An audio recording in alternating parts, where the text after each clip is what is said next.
If you haven't heard already, Richard Sherman has called to arms with his fellow NFL players to strike against the NFL for higher pay. Now, when it comes to the NFL, with the four major sports in America, baseball, basketball, football, and hockey, NFL's average salary is the least, at around $2.1 million per player. But when I also look at it, I think the NFL ranks third when it comes to playing their star players, because in the NHL, they don't get $100 million contracts. Sure, the average salary might be a little bit higher, but the star players will never really get more than an 8-year, $80 million deal, just because how the market is.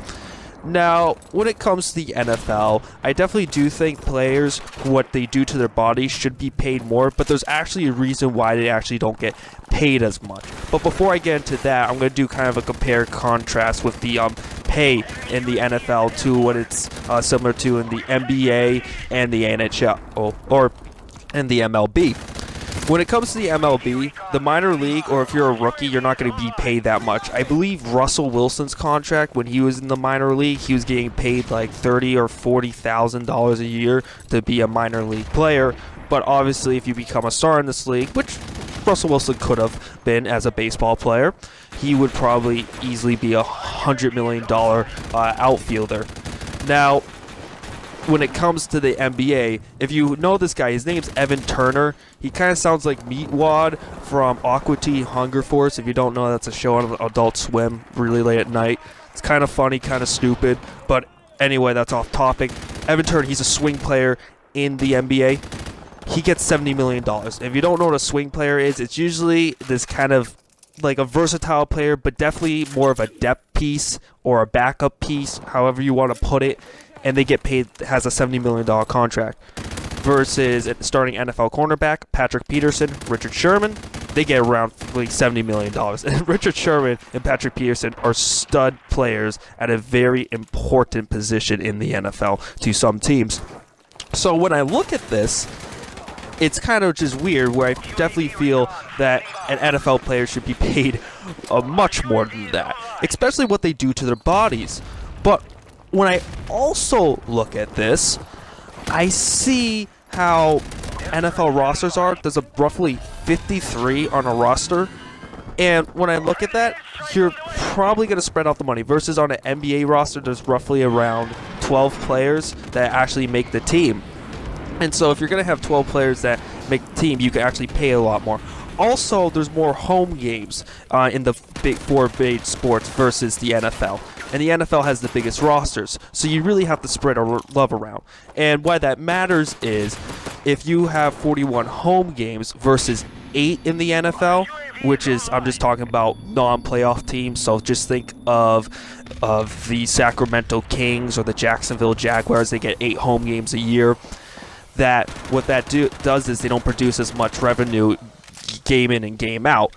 Sure, NFL tickets might be more expensive, but at the same time, they don't get paid as much. And also with that size of the roster, it's a little bit, they can't really just keep on paying people out of pocket that much money, because you got to kind of spread the wealth around. But there are some cases where you look at it, and there's special teams in football. You don't really have really special teams in any other sport. Sometimes you have specialists in sports. In baseball is very known for having specialists. If you just have a really good curveball, you're getting into the MLB. If you have a really good fastball, you're going to the MLB. If you could just hit home runs, you can get into the MLB. You could just be a specialist. And when it comes to that, in the NFL, when it comes to special teams, there's just people that just go run up the field and gun. And what I mean by gun, they just tackle, they block on special teams. And special teams isn't really as important. I think you still need to have a relatively good special teams at times, but it's not necessary. I think the Indianapolis Colts had one of the worst special teams unit in 2006, and they made it to the Super Bowl. But at the same time, though, the 2010 San Diego Chargers had the worst special team unit, and they missed the playoffs in spite of having the number one ranked offense and number one ranked defense. It's pretty funny. But ideally, with the fact that there's less games in the NFL and the fact that there's bigger rosters usually means less pay.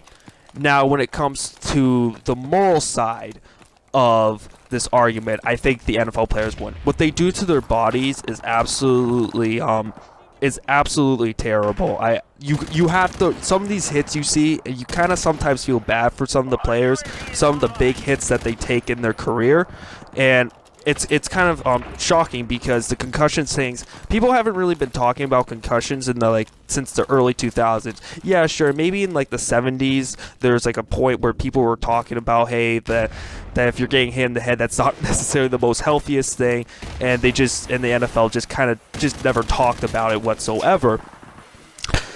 And when it comes to this, players, for what they do to their body, should get paid more. And when I look at it, the NFL is the one sport, and it might not be the most physical sport in the world. I would say hockey's probably more physical, but you definitely hear more about concussions and the concussion issue from NFL. In basketball, you're never really going to hear about concussions, and in baseball, you're never really going to hear too much about severe injuries or concussions. They happen, but in the NFL, when you get hit in the head, it's much more devastating. It makes the news, and it's one of the big talking points of the NFL. That's why some people think that the NFL will eventually just become obsolete. They will just get rid of it, just thinking that this is just terrible for human beings, or they might just make it have a lot less contact. I heard even the proposal, it's not going through. This is not going to happen anytime soon, but I've heard anything from the quarterback wearing a red shirt, you can't hit him, a special shirt where you're not allowed to hit the quarterback, you're not allowed to hit him, you're just allowed to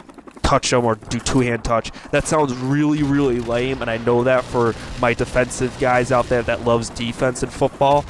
But yeah, that's the big issue right there.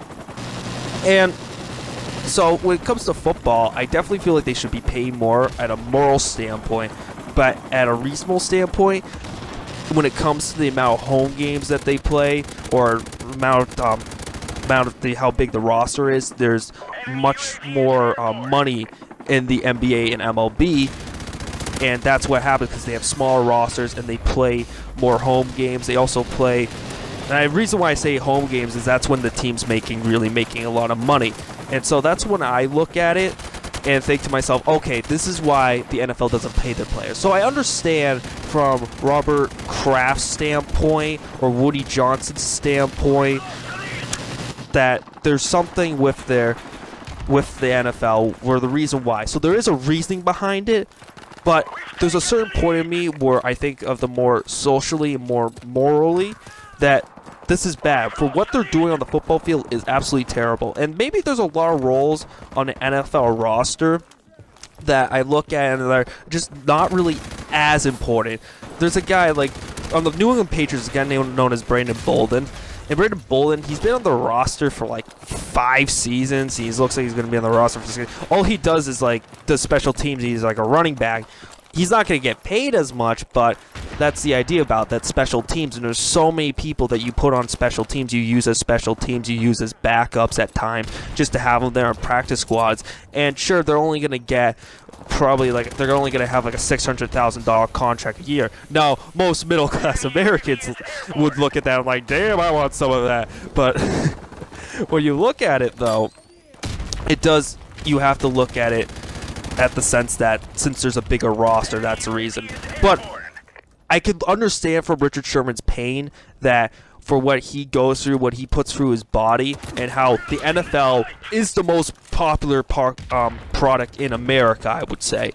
It definitely blows away the ratings. It's such an American sport. And obviously, I absolutely love football. It's really the only sport I talk about on this channel. That's how awesome football is.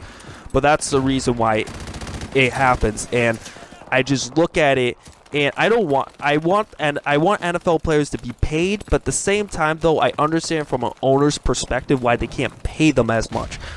But I also look at it and see the owners as flipping billionaires. I feel okay, you could probably dish out a little bit more money.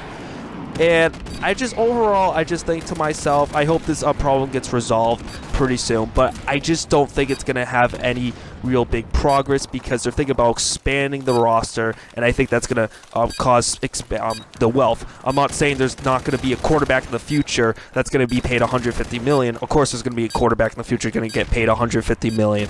It's just there's going to be more. The average salary is just going to go down, though. All right, thanks for watching the video, guys. Peace.